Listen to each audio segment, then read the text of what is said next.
Ladies and gentlemen, welcome to my new updated econ guide. In this guide, we'll be talking about new role timings, the value of resources, and when you want to level up. Before we get too far into these, let's talk mainly about the resources that you're going to use to econ. The two main resources you have to balance in this game are life and gold. Winning the game at 100 HP and winning the game at 1 HP is essentially the same exact thing. One just might be a little bit more nerve-wracking.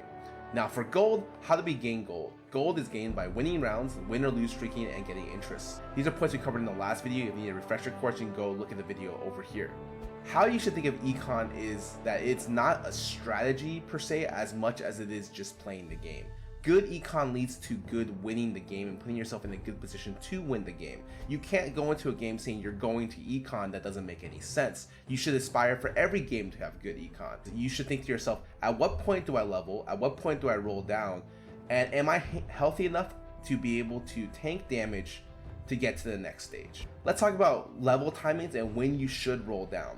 So here's a picture of all the stages in the game. The most important stages we want to cover are between 2-1 to 5-1. After 5-1, it's very hard to play the game. It's very situational, and generally speaking, even after 4-1, it's fairly situational. However, up until that point, you have very clean, concise ways about when you want to level up.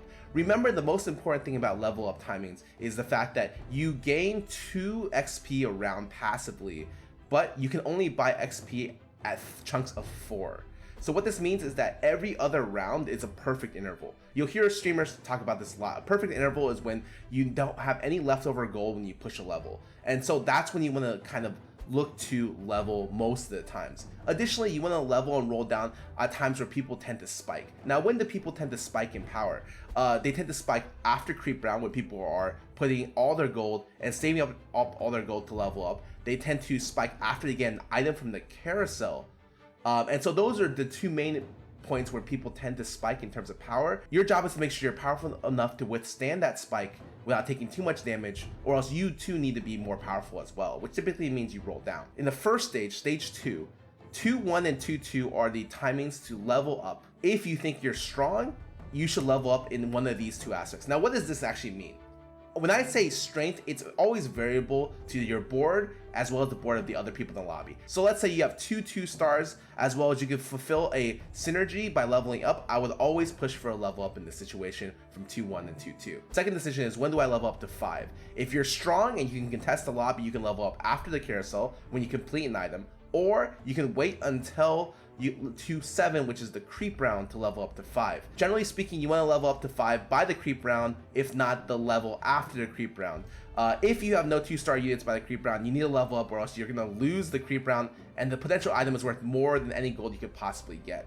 The most important thing about the first stage from 2-1 to 2-7 is to make sure your econ is good. If you're not getting a lot of econ by win streaking, by being very strong, you at least need to make sure that you're losing and maintaining a decent amount of econ as well. You want to be leaving this stage with at least 30 to 40 gold to be able to do kind of what you want in the next stage. Even if you're getting pummeled and you lose every single round without killing a single unit, and you're at 67 life at the end of the round, do not be pressured. It just means you're gonna have to roll down around 3-2 area. So let's talk about why 3-2 is typically the time where you push 6 and level, and why not 3-1. You only level at 3-1 if you're win streaking, because you want to be able to maintain a win streak, and that's really important. However, if you're not win streaking and it's just like very average for you, and even if you are win streaking, sometimes you want to wait till 3-2. 3-2 is a perfect interval, which means that when you buy XP, it perfectly matches and rounds down to 0 in this situation. So everyone gets powerful at 3-2 and getting to level 6. At 3-2 level 6, this is your first major decision on how much you should roll down. This is variable on you. I can't teach you how strong you can be or how strong you should be in this lobby. A lot of times, it's just down to how strong do you feel you are comparative to everyone else. However, 3-2 is the first time you should be able to roll and commit a lot of your gold. If you feel like you're weak, rolling 20 to 40 gold here is definitely a possibility. Realize rolling down at 6 means you're pushing for 2 cost and 3 cost 2-star units as opposed to 4 cost units, which are very powerful. This is because the chances of you getting a 2-star 4 cost unit at level 6 is very unlikely as opposed to level 7. So if you're rolling for 2 and 3, roll down at 6. If you're rolling for 3 and 4, roll down at 7. Now, when do you push for 7? 7 is very common to push in either two different areas. 3-5 after the carousel, it's common to level to 7 and roll down. This is common for people who tend to econ a lot and have to chase a specific 4 cost as well as your main carry being a 3 cost unit. If you're in a Shadow comp or a Sivir comp, Blade Masters tend to do this strat quite a bit, which is level to 7 at 3-5 and roll all the way down. You can only really do this if you have a lot of gold and you didn't roll down at 3-2. The alternative, and the next time you can level to 7, is 4-1.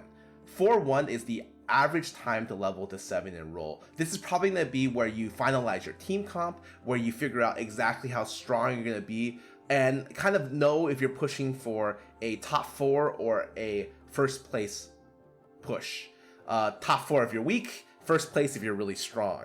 And so 4-1 is a major decision in the game for, do I commit all in or am I able to save gold to eventually push for level 8? Level 8 is the last major decision that's scripted in the game. I would say going to 9 doesn't really have it's like 6-1 for the most part, but generally speaking, going to 9 isn't really scripted at all. But going to 8, you usually go to 8. If you're going to 8 quickly, you'll go to 8 at 4-3.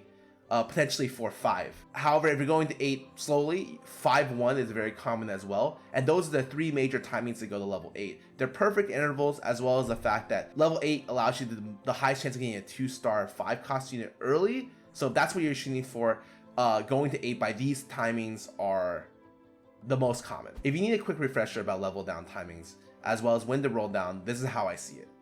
You should be level 6 by 3-2 almost always. I would say 95% to 99% of my games, I'm level 6 at 3-2.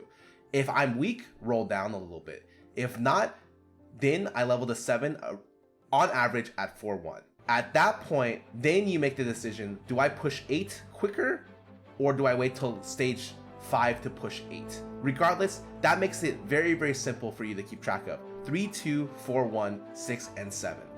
You could push 7 earlier at 3-5 if you have a lot of gold, just like you could push 8 earlier at 4-3 or 4-5 if you have a lot of gold. That's way more situational on your current board state and your current health. Everything else, however, can be broken down to that very easy concept: 6 at 3-2, 7 at 4-1.